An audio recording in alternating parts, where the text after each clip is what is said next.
Okay, guys. Well, seeing as how today's the day with the release of Ghostbusters Frozen Empire, and because this Friday I do reactions to CinemaSins videos, it makes sense and it's fitting to react to a couple of CinemaSins videos where they cover slash sin on the Ghostbusters films. Yeah. And fun fact, because a while back, I knew, because I knew that, with the release of Ghostbusters Frozen Empire, I knew and thought, well, makes sense for me to do a couple of reaction videos in celebration of Frozen Empire's release.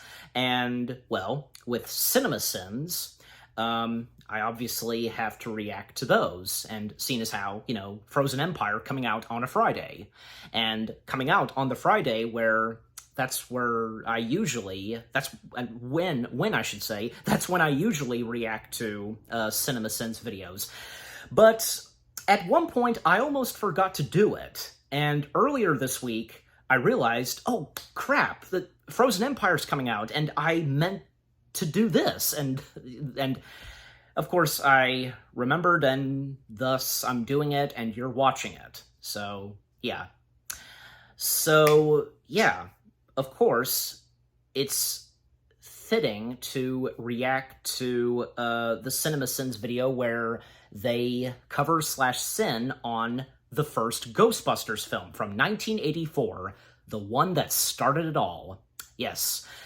The first Ghostbusters film for me, because, well, first off, me and my dad, we did do a review on the first Ghostbusters film. If you want to go check that out. Who doesn't love Ghostbusters? Seriously. And I have a good feeling because at the time when this was coming out, people didn't know what to make of it, I guess. It sounded weird, I guess, interesting.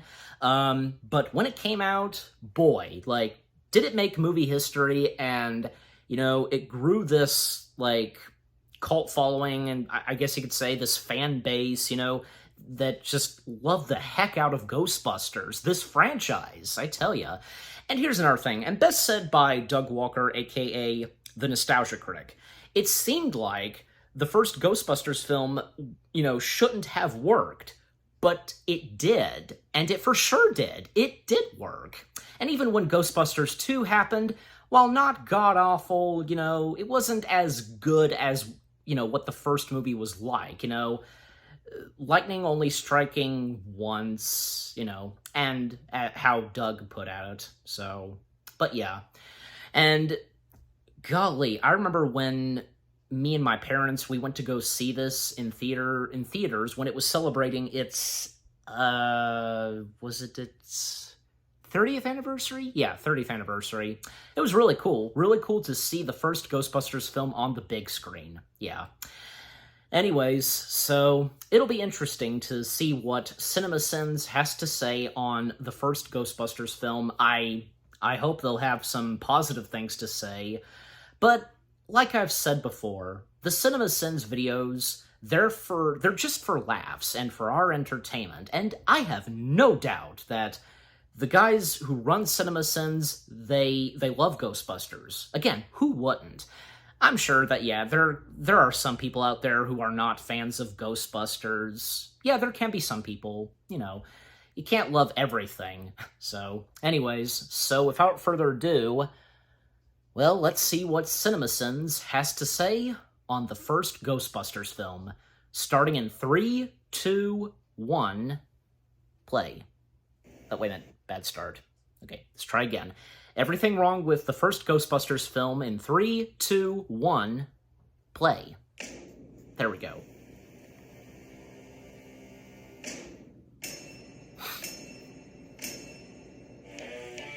22 minutes or less. Reading. Okay, the books floating by themselves is unsettling. But not only do those floaty motherfuckers make no noise when they land at their destination, there's also ample space for them to land on the opposite shelf, even though we see the rest of these shelves are pretty much packed. So while it is kind of weird, it's also completely nonsensical and unnecessary. Kind of like Well, libraries. Dastardly disorganization of the Dewey Decimal Drawers devastates discovery of Dianetics. Also, I thought the ghost here was supposed to be a former librarian, so I guess it kind of makes sense that she's been sorting books and stuff, even though that was lame. But why would she this hard with the card catalog? Is the main issue just preventing her from moving into the afterlife her long-standing beef with the LC? So, what happened to her? Did she die? Did anything of consequence happen? No. Well, no. The librarian is totally fine the next time we see her. Square. Yep. Good guess, but wrong. Bill Murray, of course, is wonderful in this movie. Gets tons of laughs. But I'm wondering how Columbia University saw fit to hire this guy for any position, considering he doesn't seem to be an academic of any kind. Maybe because his friends are respected in the what? Paranormal Studies Division? Okay, I guess their academic standards and hiring policies aren't strict at all. Figure 8. Incredible. That's 5 for 5. Why doesn't anyone want to see the card flipped? I know if I was somehow getting these right, I'd want to see it for myself. But nobody even bothers to ask Venkman to flip the card. Couple wavy lines. Sorry, this isn't your lucky day. Is this A, an actual experiment to see if negative reinforcement would affect this kid's ESP? B, Peter being introduced as a sadist? C, Peter being introduced as a horny sadist? D, a spicy Albanian cola drink? Or E, all of the above? You may as well get used to that. Conducting bogus experiments to sleep with students. You guys have been running your ass off, meeting and greeting every schizo in the 5. Yeah, he was says he has a totally paranormal just- experience. What have you seen? Isn't Venkman part of this research team too? I understand he's more into ESP and being pervy to female students, but are ghosts seriously a non-starter for him? Since when did this asshole become a skeptic? Egon, this reminded me of the time you tried to drill a hole through your head. You remember that? That would have worked if you hadn't stopped me. First off, how the hell does this situation remind Peter of the head hole drilling incident? And second off, even though Egon is eccentric, why would he have tried to drill a fucking hole in his head? And third, if he still believes it could have worked, why didn't he keep trying it? Symmetrical book stacking, just like the Philadelphia mass turbulence of 1947. I understand a ghost haunting in a library would do something super fucked up like stack books floor to ceiling, but if the book stacking in Philadelphia was that notable, mass turbulence sounds way too vague, and book stacking should be way more common than an isolated incident 37 years ago. You're right, no human being would stack books like this. Why didn't we see the books being stacked like this during the opening scene? We saw all the other ghostly malfeasance, right? This would be much more terrifying than, like, watching those fucking books float to a different shelf. Telekinetic activity, look at this mess. Then why wasn't this all over the books that were stacked in the stacks? It's here. Earlier, Ray told Peter that 10 people witnessed this apparition, but it's apparently been chilling in the same lonely part of the building that the librarian was wandering around in the beginning of the movie, when there was nobody else around. Since the main floor of the library is still business as usual, and there's only a small section of the building where anything like the book stacking occurred, how did 10 people see this ghost? You'd expect to see more damage in book stacking if that was the case. Get her! I understand that this is hilarious. I'm not completely devoid of a sense of humor. I laugh my ass off at that Chris Angel show. That might be the years ago, thumbnail. but I don't understand why they think they need to interact with the ghost. Documenting it is perfectly fine. You might even get some fun out of it. But what was the end game if they grabbed this ghost? I trust you're moving us to Yeah. quarters on campus. No, you're being moved off campus. This dean saw what Bob Irsay did to the Baltimore Colts earlier in the year and decided it was the perfect method to get these assholes out of their current digs. You're not going to lose the house. Everybody has 3 mortgages nowadays. But at 19%, you didn't even bargain with the guy. It's laughable they let Peter negotiate this mortgage deal on Ray's house. It's even more laughable that Peter, who is clearly a con man, didn't try to get a better deal. Hey, does this poll still work? Asking if a poll still works when it's not a machine and you're not my college girlfriend. Wow, this place is great. When can we move in? Ray was worried about the triple mortgage in the previous scene and was upset that Peter didn't even negotiate a better interest rate. Meanwhile, Egon just laid out all the reasons not to buy this place, but then they buy it because of a freaking fire pole. Jaywalking. I thought we were supposed to like Dana, but she's clearly a serial criminal. What kind of apartment building is this that you can somehow lock yourself out of your own room? I'd understand if he somehow opened the door and locked the latch on the knob as he went out, but he didn't do that. Are you troubled by strange noises in the middle of the night? How long has it been since these guys were evicted from Columbia? They've had time to move into the new place, mostly fix it up, create a business plan, film a commercial, and get wide distribution on a network in New York City? That must have taken at least 6 months or so, right? But we get no sense of the passing of time within the first 20 minutes of this movie. Lewis told Dana that the TV magically came on. I don't while think she was that gone, matters. And luckily it did, because it just happens to be on the Ghostbusters commercial, and she's going to experience some ghostly shit right after this. More shadowing. Why does Zool need to fuck up Dana's groceries? Is this all part of the weakening of the human host before the possession? Because, you know, it could have turned the TV on while she was in her apartment instead of while she was away. Or picked up whatever's going on with that fruit basket instead of destroying those delicious eggs. And the Investigating fridge. the growling coming from your refrigerator. Gene, any calls? Zoo. Ghostbusters have no revenue, customers, or current jobs to keep them occupied. But They decided not only to go ahead and hire a goddamn receptionist, they already paid for her personalized nameplate for her desk. Why does Dana go to the Ghostbusters headquarters instead of just calling the number she saw on the ad a few minutes ago? And this voice said Zool. Dana knows for sure that the demon dog said Zool, even though it growled something pretty goddamn unintelligible, and she was in the throes of panic and terror. How did she get the name correct on the first try? It could have said drool or spool or even just boo. Well, I could go to our records and check out but the she structural managed details in to the building. I could look for the name hear the Zool in name. the usual literature. Which is what they do, and they find tons of stuff. But Dana, who's been away from her apartment for the last 2 days, inexplicably goes back to live there while they figure it out. And she gets possessed by the demon dog. But hey, if they don't drag their feet on the research, the movie can't happen. That would be a bummer, but I'm giving it a sin anyway.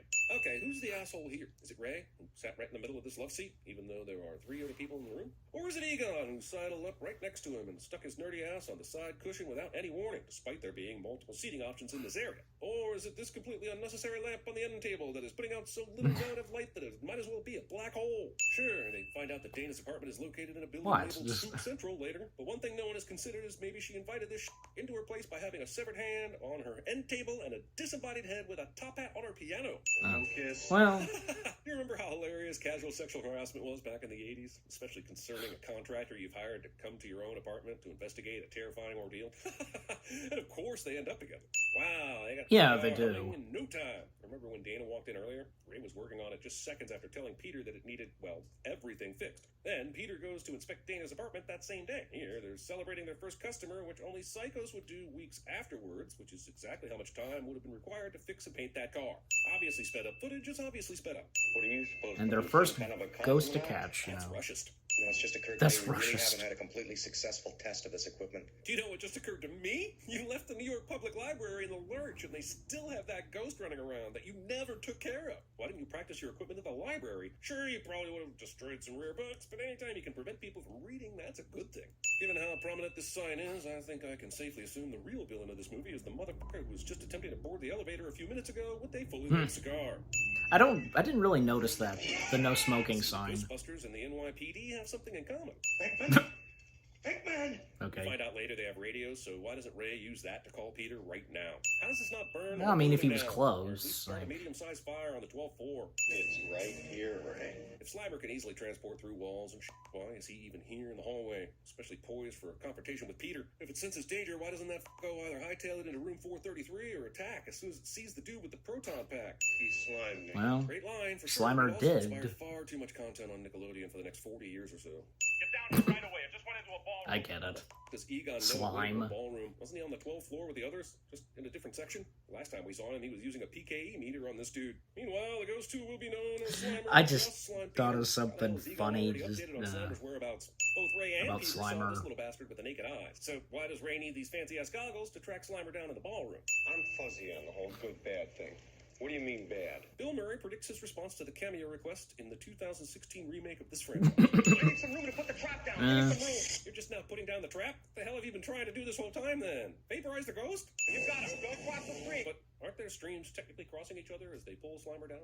Don't look directly. Well, I think there's a But difference. weirdly enough, this will never come up again, and Egon will face fewer repercussions than the drug dealer to the set of this movie. Well, that wasn't such a chore now, was it? Canadians. Today, the entire eastern seaboard is alive with That's a funny line. paranormal activity. The entire eastern seaboard? And that just came up after the Busters trapped that one slimy in the hotel? Remember, the ghost had been around for a while. The hotel manager mentioned the staff knew about Slimer long before this. So it's not like the impending arrival of Gozer is making the whole East Coast suddenly turn into the Hellmouth in Sunnydale. While this newspaper is blurry, it's clearly about politics and not about ghost fever. Why are these assholes running on the sidewalk? Are they patrolling? Thought they got called and went to a specific location. What happens if they find the ghost outside? Do they have the authority to clear the streets and make sure nobody gets a stream in their face? Ray dreams about this beautiful lady ghost who comes to him in the night to give him a BJ and a phantasmic orgasm. But why does she disappear? Anyway, I'm sure when Ray wakes up, he'll realize he's had a white dream. Do you believe in UFOs, astral projections? Why is Janine interviewing potential candidates for this job instead of one of the Ghostbusters? I don't care how devil may care their approach. Don't they need to properly vet a person that's going to wield a nuclear weapon with regularity? This is Winston Sedmore. He's here about the job. Beautiful, you're hired. Look, I like Winston as much as anyone else, but this is a now world-famous ghost-busting company. How are there not lines Winston of is a people good wanting to character. take this on? And as busy as they are, why not have a whole other team rather than just hiring one more person? Do you have some information for me on my case? You mean to tell me that after all this time, Zool hasn't done any more shit in Dana's apartment? Is this a spirit decided to lay low after it nearly got caught? The name Zool refers to a demigod worshipped around 6000 BC by the... Seriously, all I have is what amounts to a Wikipedia entry on Zool and Gozer. I know they got busy and famous, but you'd think at least one of them would have fully researched this demon already. Well, what does he do? He's a scientist. I know this guy's a world-class musician. Probably studies his craft all hours of the day, but how the has he not seen Peter's face on commercials, magazines, newspapers, and news segments on TV? And Dana, why the would she be so vague as to say Peter is a scientist? Why can't she just say Ghostbusters, since you're clearly not crazy anymore if you talk about the existence of ghosts? Right? You go get a court order, and I'll sue your ass for wrongful prosecution. What in the is Peter talking about? A court order isn't prosecuting anybody. It would just be an order for Walter to look at the storage facility. Maybe it's some sort of empty threat? I've never understood this response from Peter. It's not even a joke. Let's say this Twinkie represents the normal amount of psychokinetic energy in the New York area. Excellent visual aid, but how is there an unwrapped, fully intact Twinkie lying conveniently on this desk right now? Twinkie lives in only 2 states, wrapped or ingested. I don't care how laissez-faire those dick poles are. There's no way that fucking snack spends more than 0.7 seconds in an ambient environment. You may think this is the beginning of the supernatural apocalypse, but it's really just the movie's indictment on the effect of the air quality in New York City on their most beloved outdoor sculptures. It's Lewis!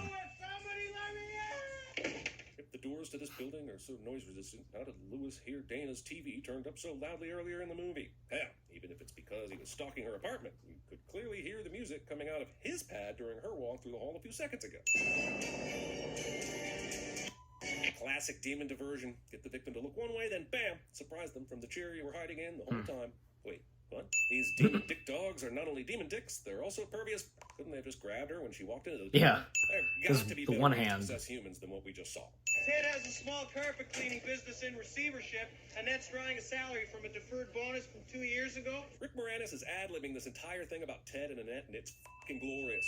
So did Okay, there we go. Lewis One sin happening removed. in his apartment before It the is. It's Rick Moranis, Something so happened and he never called the he's Ghostbusters great, because too. He's cheap or something, but it really feels like the movie is saying this is the first paranormal activity that's occurred here. Ah, yes, running into Central Park at night in 1980s New York. Definitely the best place to evade imminent danger. I'm gonna bring this up at and the next animation, meeting. like There's not stop supposed motion to be any pets in animation the building. to Dude, the you know dog was in your apartment. the You terror only had dogs. clients at the party. Now, some of your clients might live in the building, but if you somehow missed one of them bringing in a demon dog, that's on you, man. That was stop motion, right? Because when it was running, it'd have to Apathy be. on the green. Anyway, how do they miss seeing the demon dog? Lewis isn't nearly big enough to block their view, and he ends up crumpling to the ground anyway. Are you the Yeah. master? Why doesn't she know the answer to this question? This body. Why the shit are these ghosts so goddamn horny all of a sudden? Doesn't Zool have a job to do before Gozer shows up? It's only like a couple hours away. What a lovely singing voice you must have. Okay, this movie broke me. I can't help but adore the bonkers performance of Sigourney Weaver and the unflappable humor from Bill Murray. Blast one sin back to the other dimension with a proton ray, damn it. Why the fuck Thank is you. Zool rotating Dana's body right now? What does this do? Vince Clortho, keymaster of Gozer. I don't know why these demon dogs had to possess humans to summon Gozer, but even if they did, why didn't they coordinate this better before they did all the possessing? Hey, I'm gonna be inside the nerdy dude. Cool, I'm taking this tall chick from across the hall. Let's meet up around midnight at the soda machine. Meanwhile, Zool set an elaborate trap for Dana, while the other one didn't do dick, and that's why Lewis is talking to a horse right now. We picked up this guy. Now we don't know what to do with him. Put him in jail? I mean, what makes him so special in the sea of crazy people you pick up in New York every night? What makes you certain ghosts are involved? Bellevue doesn't want him, and I'm afraid to put him in the lockup. You mean a psychiatric hospital won't take a guy who's acting like Lewis? And are you telling me you don't have a solitary holding cell to put him in? What has he done that's so unusual that you can't put him anywhere? Vince Lewis got all sassy and growly with the carriage boss a few seconds ago after a casual encounter, but he let Egon And the put all this coachman shit on him for analysis without Going, any what issues. an asshole. Wrapped her up with about 300 cc's of Tarzan. Peter was carrying a syringe of antipsychotic sedative in his pocket on a date? I think we really got to think about who the real evil bastard in this movie is. And the moon became as blood, and the seas boiled, and the skies fell. Training for a Bible quiz tournament while on the clock. I'm not interested in your opinion. Just shut it off. It's weird to me that the court order allows Walter to shut down the containment unit without an inspection first. Earlier, when he was talking to Peter, the threat was to get a court order to inspect the facility. Now he's got a full-blown shut-it-down order without any reason. In a world where the majority of people now believe in ghosts, why would a judge or even a volatile EPA representative be this committed to turning off the ghost prison? Also, And a big mistake to do so. Walter's the I idiot. understand he might be a zealous defender of the environment, but what led to this extreme? This is why Walter is a terrible one-dimensional villain. He has no motivation other than just being the movie's secondary antagonist, so that all hell can break loose for the third act. How did the police get He's not really the antagonist, he's just the asshole in this movie. Down, and it just shut down. Why do all the spooks and specters shoot out all over the city like the tiny alien ships in Close Encounters of the Third Kind? They're all very specifically ghostly, as we'll soon see. So how are they all just blinky lights right when they're released? Slimer It's maybe again. gross, but I don't think it actually violates any New York City health codes for street food vendors. What? They were allowed to bring in these blueprints when they were taken to jail? Were they even searched at all? The whole building Yeah, good question. is a huge superconductive But- antenna that was designed and built expressly for the purpose of pulling in and concentrating spiritual turbulence. If this building is such a superconductor of spiritual turbulence, why did Lewis walk around New York aimlessly looking for the Keymaster after he got possessed? Also, wouldn't Dana's apartment building have more ghost sightings? Or at least the surrounding area? The Ghostbusters have been running all over New York finding ghosts, and they haven't been concentrated around a small area. They conducted rituals up on the roof. Bizarre rituals intended to bring about the end of the world, and now it looks like it may actually happen. So they started this after World War I, and the ghosts just now started showing up? I guess I shouldn't be shocked, since a 60-year process is what management sells New York Jets season ticket holders every year. Rubberneckers. I know there's a lot going on in the city, but this fucking building just had a big old explosion in the penthouse, and it's in a really well-populated area. No one from the police or fire department went up here to check this shit out. Lewis is the first one to the scene. What an incredible scene of destruction. Anyway, And he got passed, Dana's chair is like- completely intact after the demon hands completely rip it apart earlier. They use sense and nerve gases to induce hallucinations. People think they're seeing ghosts. This goes a long way to explaining perhaps why Walter hates the Ghostbusters so much. But is this what Walter sold the judge on to give him the court order? Just making stuff up? Everything was fine with our system until the power grid was shut off by us here. They caused an explosion. Is this true? Yes, it's true.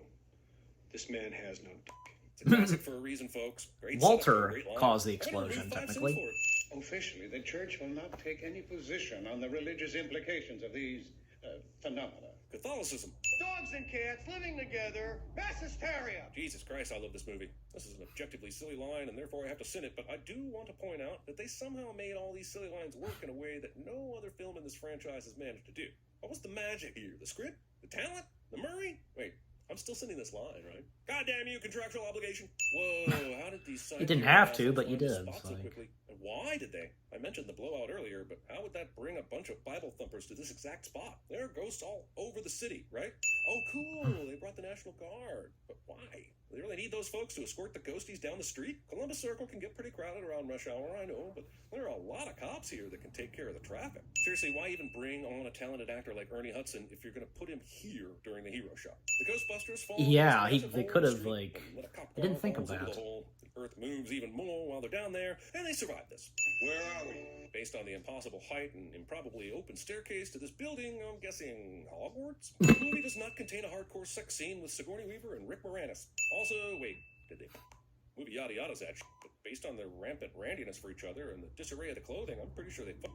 Why don't we ever talk about how they Well, no, their clothes were They already, were gonna like, just turn you know. back into demon dogs when Gozer showed up? Why'd they have to possess the humans in this building at all? Are you a god? How does Gozer not know this already? Doesn't it have some sort of god-smelling ability? That Yeah, all how the does she not know gods that? have from all the different dimensions? It's kind of like saying, is this all beef to a New York City hot dog vendor? If you have to ask, you're going to be disappointed with the answer. Then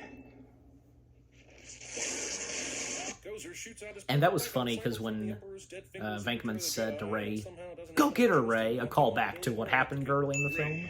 You know, When someone asks you if you're a god, you say yes. and This movie is so fucking great.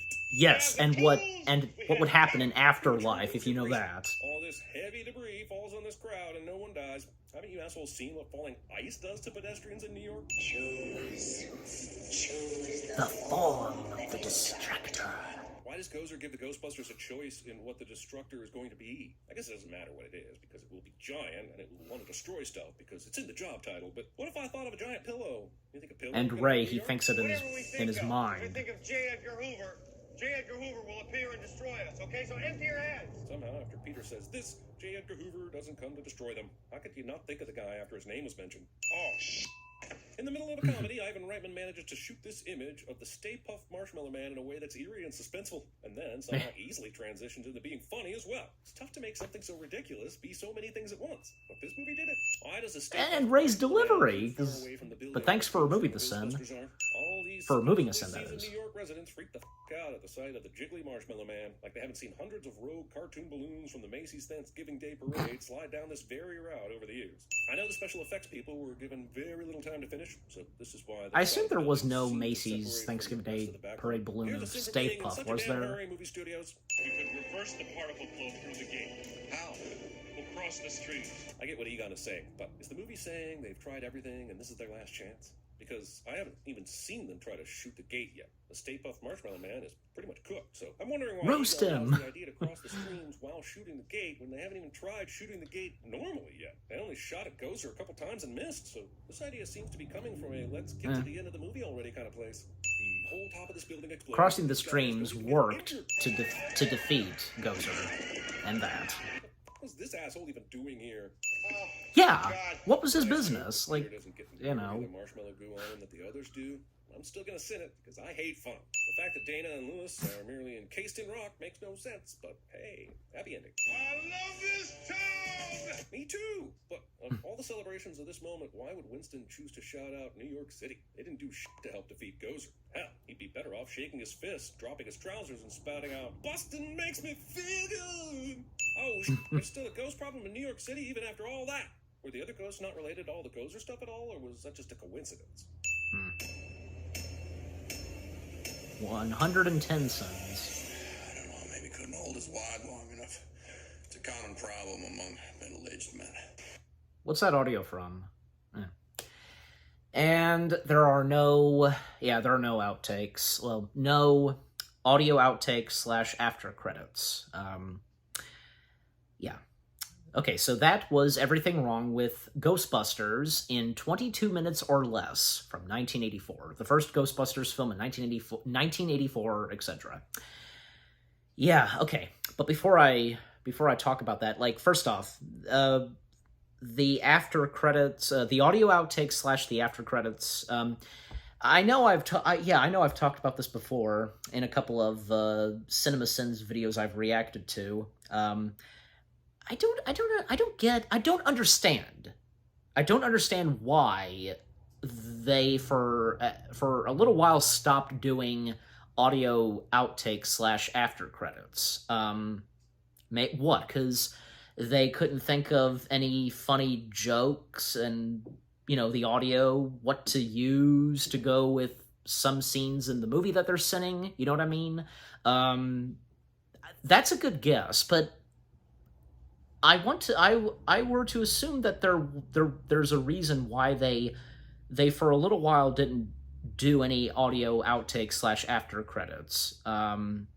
Maybe they explained it, I don't know. And if you guys know this, let me know in the comments section. But aside from that, because what CinemaSins had to say on the first Ghostbusters film, well, yeah, there are some things that are understandable and some things that are not questioned. How did they get those blueprints in jail? Well, I assume they just, it was Ray. Yeah, Ray snuck them in, and how they were not checked, before going in their jail cell. Yeah, that's a good question. That's not explained. A couple of other things, like, I think the whole thing with Lewis, being locked out of his apartment building twice, and a couple of others that I'm trying to think of. Well, yeah, and I mean, I know during the reaction, I acknowledged, what the CinemaSins narrator said, and it's nice to see that, they did remove a good chunk of sins, and like I said, because the guys who, run CinemaSins, they love Ghostbusters. And, of course, because of the first Ghostbusters film, yeah, because I'm sure they must have known that, they had to remove, a couple of sins, and thus they did. But still, by how the sin count works, But anyways, and yeah, because the sins that they removed, because, some great stuff in this, and, yeah, I'm also, because, okay, yeah, another thing, because about Slimer, because they did a joke on like Nickelodeon and such, because I was thinking, because I never thought of this until now, because like, isn't it like, it's funny to think, like, could you imagine like Slimer producing the Nickelodeon slime? I'm just saying, that's kind of funny to think. I mean, of course, humorous and so on. God, I'm gonna have to look this up. Like, if anybody online has done fan art of Slimer, anything that has to do with Slimer and Nickelodeon, But anyways, and another thing I mentioned, because, and what the CinemaSins narrator said, like, mentioning about the Macy's Thanksgiving Day Parade and the balloons. I'm not sure, like, was there or was there not a balloon of the Stay Puft Marshmallow Man? Yeah, because that would have been cool if that did happen, and it would have made sense. It would have made sense for that to happen. Not to mention, because if there's been anything Ghostbusters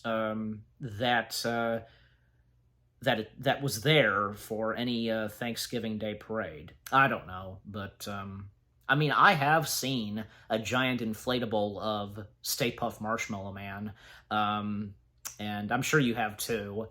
And by the way, because I've even seen a couple of YouTube videos where Ghostbusters was being shown at this theater, and the audience watching the movie, but sometimes there are live people on stage. They even had a giant inflatable Stay Puft Marshmallow Man, if you know what I'm talking about. And if you've seen those videos too, pretty cool. And also, speaking of the audience, I also want to point this out, because with the librarian ghost and their first encounter with a ghost, and, get her! I read, this might have been, was it a test audience, or was it the actual audience seeing the film when it came out? Either one. But I read where, when that came up, the ghost librarian just, when that came up, the audience, they were scared. They screamed, they screamed/laughed at the same time. Yeah, so, because Ghostbusters somehow managed to make audiences get, I guess, a little scared, but also have a good laugh. Yeah, because Ghostbusters can have some intenseful moments, but at the same time, there's a lot of comedy to it. And yeah, because Ghostbusters manages to pull it off. And like I said, it seemed like, and as I mentioned, and what Doug Walker said about Ghostbusters, it looked like a movie that could not have worked, but it did. And it's amazing. It's amazing how the film turned out, what the late Ivan Reitman, the late Harold Ramis, and Dan Aykroyd brought to this movie, because, their involvement in this, not to mention because Dan Aykroyd was the main writer of Ghostbusters. And fun fact, because, why not? I just feel like mentioning this. CinemaSins didn't even mention this.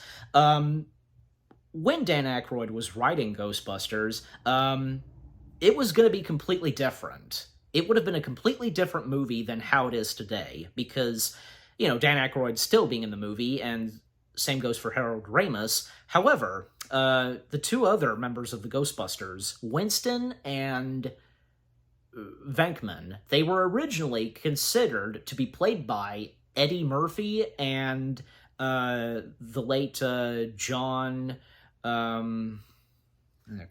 Belushi. His name almost slipped out of my head. John Belushi. They were considered.